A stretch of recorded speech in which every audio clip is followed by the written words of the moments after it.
Oh, I'm sorry, what was that? Am I thinner than usual? Well, thank you for noticing. As you've correctly pointed out, I've been trying to shave off a few dimensions. Hi there, my name is Laszlo, and welcome to this not-so-dark flat plane that I live in. Or on? It may come as a surprise to you that today we actually get to talk about anime, and not discussing literary techniques that apply to all forms of media or pontificating about philosophical concepts. Nope, not today. I decided to go back to my roots and actually talk about the thing I made my channel for. More specifically, we're going to be talking about how anime is making a jump from the traditional 2D animation style to the newly developed 3D animation. I'm sorry, I feel a bit weird. I hope you don't mind if I slip into something a little more comfortable. Much better. I feel like I can finally breathe again. Oh, you thought I was making a joke about jumping from 2D to 3D and how this video is about 3D animation? No, I see the mix-up. I meant I'm actually getting into something more comfortable. I mean, look at how soft this thing is. If you've been living under a rock for the past few years, and this is the first piece of anime content you decided to click on, first of all, hi, how was the rock? Second of all, 3D animation has been taking over. And while I could sit here and talk to you about the intricacies of 3D animation and the mechanics behind creating the art form, I would much rather talk about the drama. Is it crooked?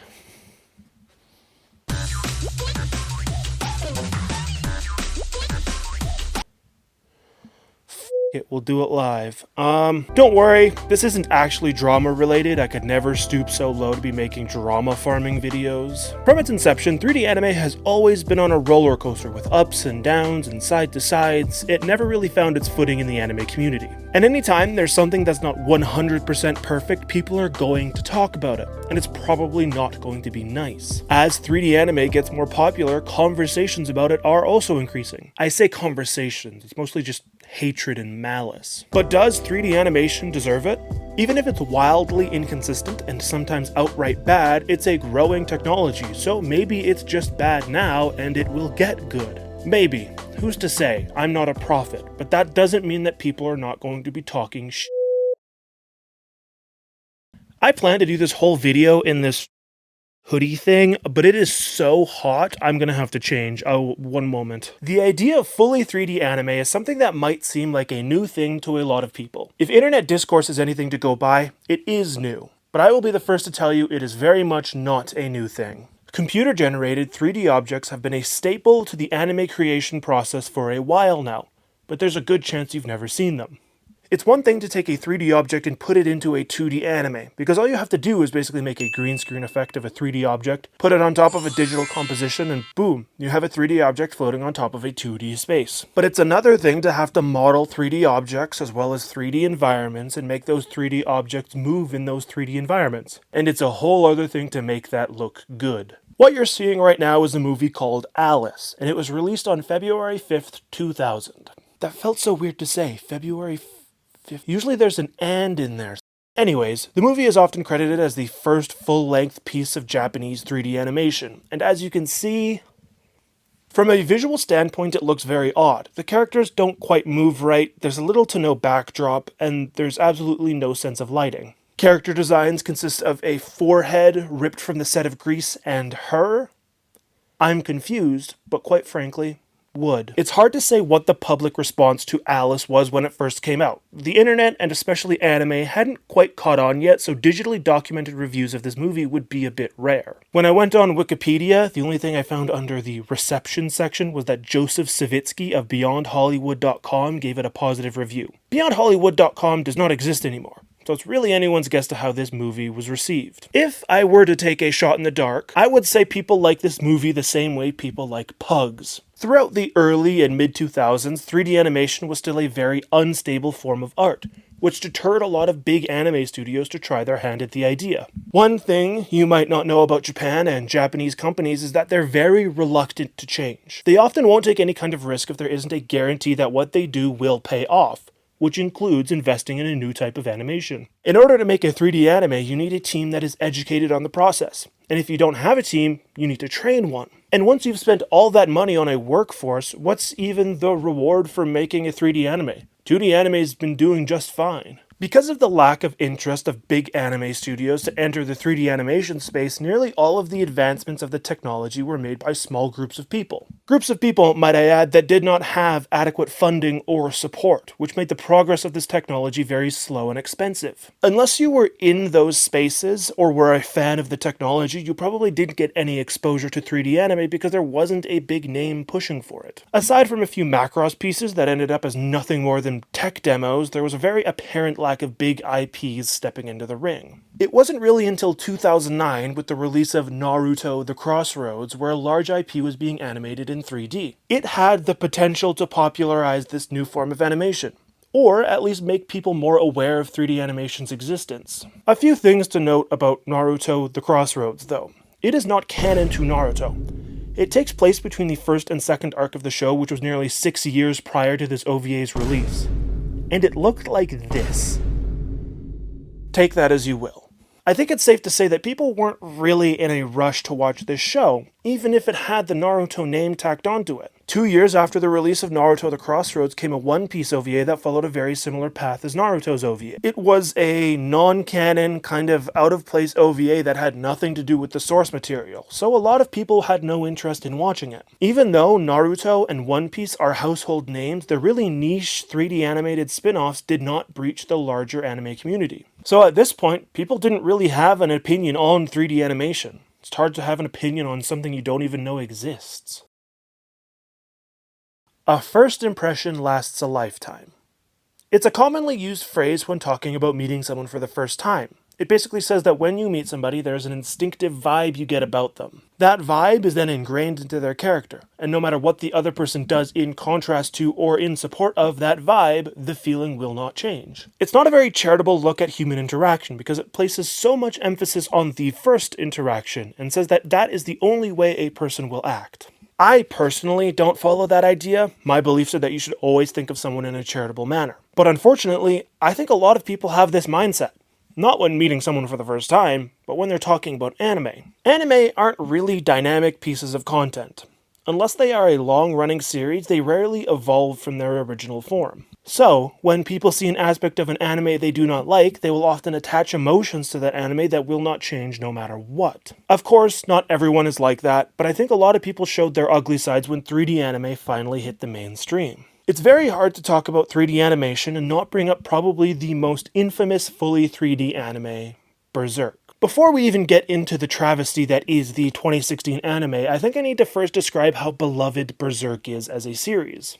Any site that has a collective scoring system puts this somewhere around a 9.5 out of 10. So critically, it is beloved by many people that end up reading it. But the influence that Berserk has had on the world spans much farther than a few people really liking it. In fact, you probably wouldn't be wrong in saying that it's the most influential manga ever.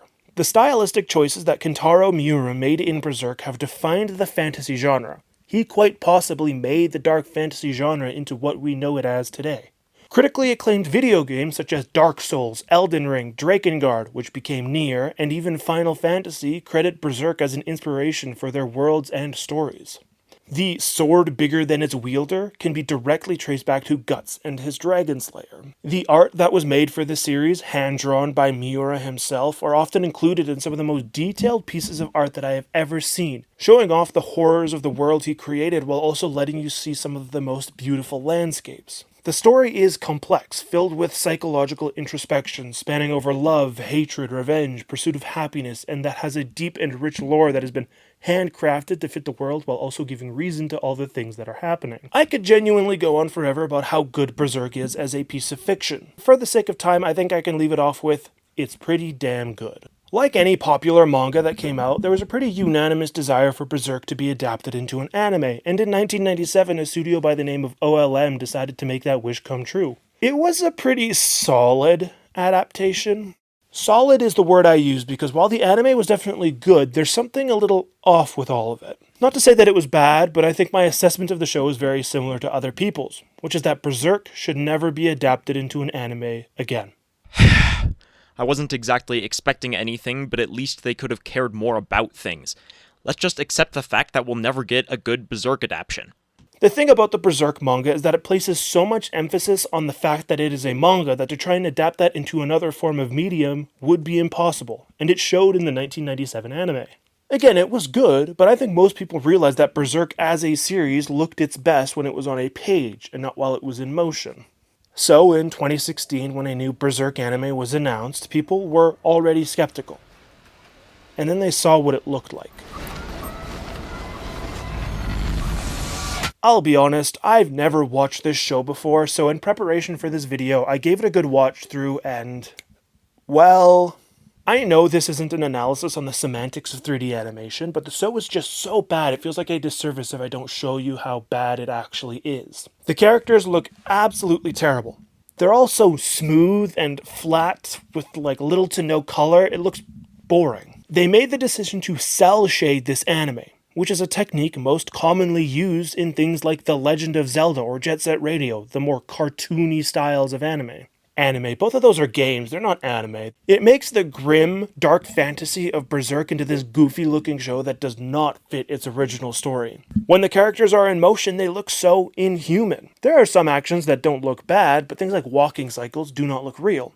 And walking is the animation they use the most. Instead of having intricate animation for the battles, the show decides that most of the action should be told by the camera and not the movements. The sign of a good fight scene is that you can see every movement and the choreography is well defined. If the camera is constantly moving and you get these weird tilted angles, you can tell they're trying to supplement the bad animation with camera direction. Quick, they'll never find out we didn't animate this scene if they can't see the animation. And the sound design. I don't care if it has nothing to do with animation. I shouldn't be hearing the metal pipe sound every time Guts swings his sword.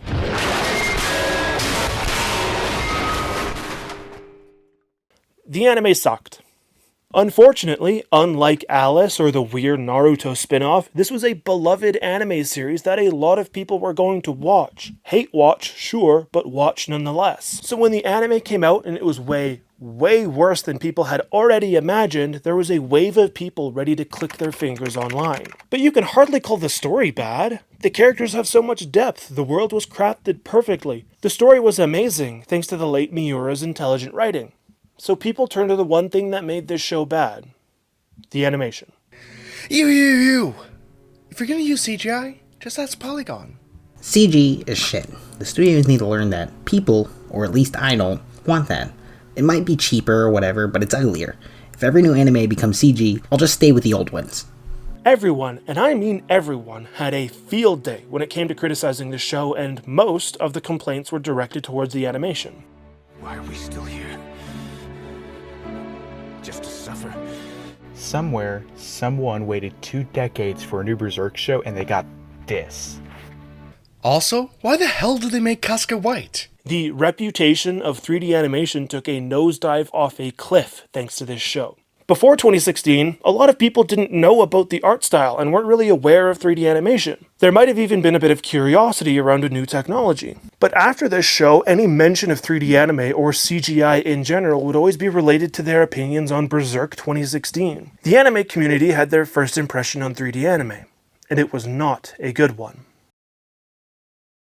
From 2016 on, it seemed like 3D anime was going through puberty, where it wasn't very pleasant to be around, but it was growing into its own. Even though the art form started its international debut off very badly, it slowly started to regain its reputation.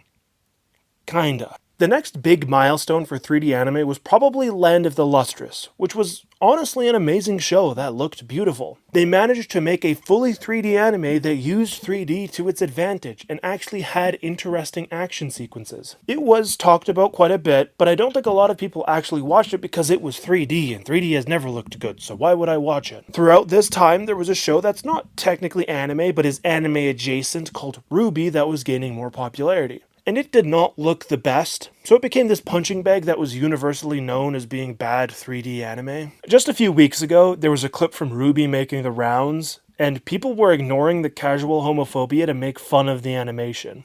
Like, come on, The main character of the show basically just called someone a slur. Focus on that part. 2019 was an interesting year because it was the start of what I'd call the hush-hush year of 3D animation, because it was finally getting good and nobody really wanted to recognize it. I think Beastars is a funny one because people loved Beastars, but they never really mentioned the fact that it was a 3D anime. Like, oh yeah, this show is good, but don't mention the fact it's 3D, even though it looked good, because 3D anime is bad. Even though it's not the topic of this video, 3D elements of 2D anime were also becoming more popular and started to look a little smoother. Of course, you had the outliers like Ari Fureta that looked terrible, but most of the other shows could actually do it well. In 2020, we reached another big milestone, but not a good one, because it was another example of how the whole anime community loved making fun of one 3D anime. X-Arm was the most clowned on show ever in the history of all anime. My source is from the guy that's been in the anime community for a while. It just seems like every new season there's a show that has to be different and tries to reinvent the wheel by making a fully 3D anime. And I am not gonna fall for this new woke agenda of making all anime this 3D thing, even though I know nothing about it. What do you mean there's only 20 notable fully 3D anime? It feels like they're everywhere. I'm joking. Of course, all 3D anime is valid, but that is a sentiment a lot of people stand by, and yes, I understand I'm exaggerating the argument, but also it's funny. 3D anime has been a consistent talking point in the anime community. But guess what people talked about the most? Berserk, X-Arm, Ruby, Gibi-8. People rarely talked about Land of the Lustrous or Beastars or Code Geass. The unfortunate thing with online discourse is that it's way more popular to dunk on something bad than credit something good.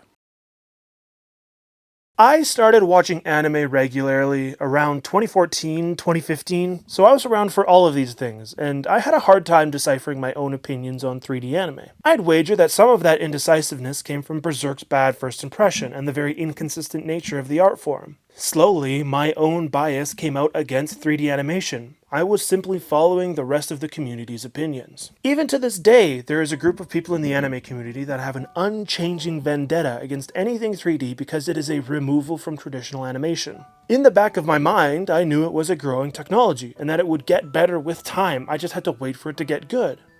But I was still hesitant. And I think I still had that hesitancy up until not too long ago with the release of Trigun Stampede. In the first episode, there's a gunfight between Vosh Stampede and a police officer, based Vosh, but at that moment, everything kind of came together. It felt so unique, but fit into the anime aesthetic so well. It used 3D to its advantage by creating these long, dynamic, swooping shots that would be very hard to replicate in regular anime. Maybe it wasn't that faithful to the visuals of the manga at some points, but it managed to recreate the feeling of the manga perfectly. I think more people need to watch this show. It's kind of fallen into obscurity thanks to how absolutely stacked Winter 2023 was, but it definitely deserves a watch. Maybe if people watch this show, or at least understand why it's so good, the prejudice against 3D anime will go away. And even if it's not Trigun Stampede, but another show that uses 3D animation adequately, people will stop this wave of hate the art form gets. Or maybe people won't, and the bad reputation that 3D anime has will never go away. Maybe that's just wishful thinking. But I hope you at least listened to me today and heard some things I've said. I know it's not the most informative video, but I hope it was interesting. It's at this time where I call on you to please subscribe to my channel. I plan to keep on making these anime videos semi-regularly, so if you think you'd be interested in watching them, the subscribe's down there. Down there? Down there. Nope, down there. Until then, my name is Laszlo, but I'm sure you'll forget that. Thank you for watching. See ya.